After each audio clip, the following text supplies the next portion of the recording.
बदलापूरच्या लैंगिक अत्याचार प्रकरणातला मुख्य आरोपी अक्षय शिंदे याचा मुंब्रा बायपास जवळ एन्काउंटर झाला। पोलिसांनी स्वसंरक्षणार्थ त्याच्यावर गोळ्या झाडल्या आणि त्याला जखमी झालेल्या अवस्थेत कळवा रुग्णालयात दाखल करण्यात आला आणि तिथे त्याचा मृत्यू झाल्याचं डॉक्टरांनी घोषित केलंय। या बातमीनंतर आपण पुन्हा एकदा पुढच्या बुलेटिनकडे जाणार आहोत। त्यासाठी माझा सहकारी अजिंक्य भातंब्रेकर आपल्या समवेत आहे।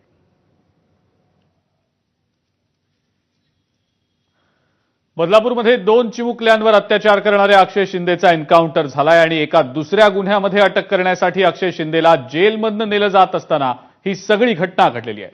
गाडीमध्ये बंदूक हिसकावून अक्षयनं पोलिसांवर गोळीबार केला आणि त्यानंतर पोलिसांनी केलेल्या एन्काउंटरमध्ये नराधम अक्षय शिंदे ठार झालाय। पाहुयात हे एन्काउंटर नेमकं कसं झालं याबाबतचा हा एक सविस्तर रिपोर्ट। बदलापूर प्रकरणामधल्या नराधमाचं एन्काउंटर।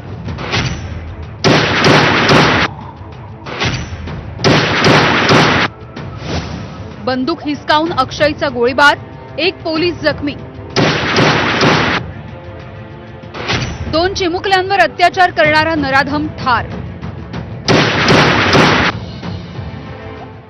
अक्षय शिंदेला तळोजा जेलमधून एका दुसऱ्या प्रकरणात अटक करण्यासाठी नेलं जात होतं।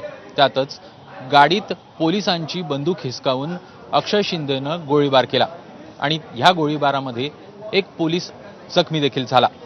त्यानंतर पोलिसांनी स्वसंरक्षणार्थ 3 गोळ्या झाडल्या, त्यात अक्षय शिंदे ठार झाला। अक्षय शिंदेचं एन्काउंटर झाल्यानंतर विरोधकांनी मात्र पोलिसांवर संशय व्यक्त करत सरकारला चांगलंच धारेवर धरलंय। पोलिसांनी स्वतःचा जीव वाचवण्यासाठी त्याच्यावर गोळीबार केला अशी माहिती मिळते। याचाच अर्थ असा आहे की त्या मुख्य आरोपीला संपवून इतर आरोपींना वाचवण्याचा प्रयत्न पोलीस करतायत का? पोलीस करतायत म्हणजे गृह खातं करताय का, शासन करताय का, अशी शंका घेण्याची त्या ठिकाणी पूर्णतः शक्यता दिसते आहे। पोलिसांचं काय चाललंय याच्यावर प्रश्नचिन्ह तयार होतं। कारण बदलापूरच्या आरोपीची सविस्तर चौकशी करून त्याला जी तिथल्या स्थानिक संस्थेने पाठिंबा दिला, पोलिसांनी उशिरा केस नोंद केली, या सगळ्यांच्यावर प्रकाश पडला असता। पण ही पुढच्या सगळ्या चौकशा थांबाव्यात म्हणून यात असं काही झालंय का ह्याची आता परत चौकशी करावी लागेल। पोलीस खात्याच्या विषयीच नेमकं प्रश्नचिन्ह हे निर्माण होतं आणि असं असताना राज्याचे गृहमंत्री हे केवळ सरकार वाचवण्यामध्ये आणि आता कोणाकडे खरं तर नेतृत्व जाणार याच प्रश्नामध्ये मशगूल आहेत। विरोधकांच्या आरोपांना मुख्यमंत्री शिंदे आणि उपमुख्यमंत्री देवेंद्र फडणवीस यांनी उत्तर दिले।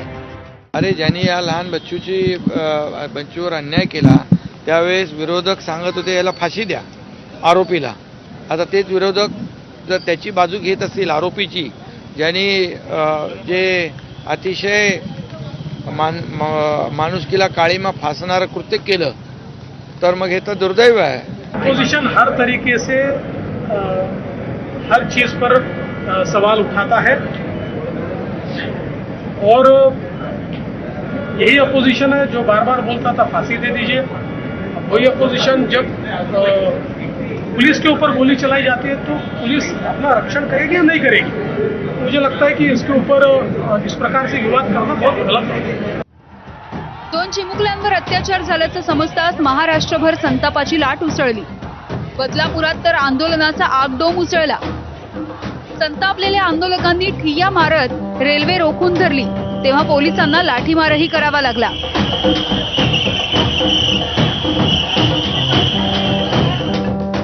अक्षयचं मूळ गाव कर्नाटकातलं गुलबर्गा, जन्म बदलापूरच्या खरवई गावात।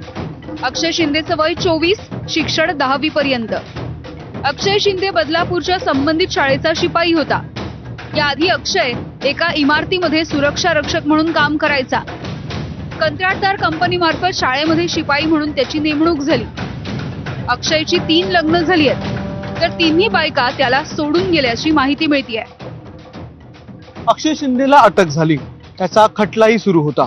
न्यायदेवतेनं कायदेशीर मार्गाने अक्षयवर कडक कारवाई देखील केलीच असती, पण त्याआधीच पोलिसांचं बंदूक हिसकावून त्यांच्यावरच गोळीबार करणाऱ्या अक्षयचा एन्काउंटर झाला आणि त्यातच त्याचा खात्मा देखील झाला। ब्युरो रिपोर्ट, एबीपी माझा, बदलापूर।